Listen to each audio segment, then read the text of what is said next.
Christina, thank you. It's Labor Day, and it's the day to celebrate workers all across the country. It's also no different here in the Permian Basin.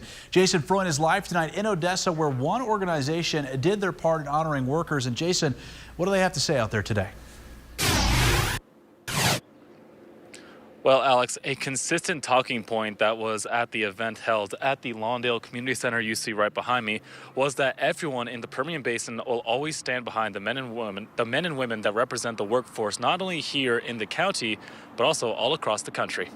The event has been put on by the American Federation of Labor and Congress of Industrial Organizations for almost 70 years, and each time the message is almost the same, highlighting the American worker.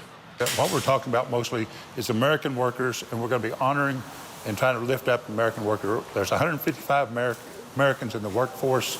We want to honor those 155 million Americans. Ector County Judge Dustin Fawcett took that a step further, highlighting everything that is done by Ector County's workforce and how that reflects back on the community. The Labor Day is really about celebrating the middle class, what really built America, the labor and the hard work that took place out here.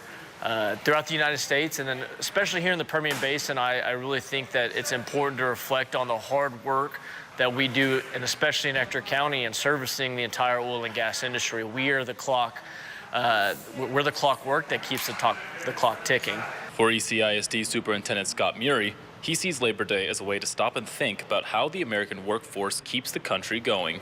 It's always nice to kind of pause. Sometimes I think it's a holiday and we forget the why behind it. And so this event is a reminder that this is about the American worker. This is about those that serve their communities, those that serve our country, and indeed ensure its greatness. Now, the message was clear. We celebrate workers because it's a little difficult to keep a community running if there aren't people clocking in and putting in the time and effort to keep said community afloat, something the people of Ector County know a thing or two about. Folks out here work well above 40 hours a week, where everybody here in the Permian at some point in time or another has worked well over 60, 70 hours a week and really put in their labor. And so to enjoy the fruits of their labor on a day like today is an important thing to do.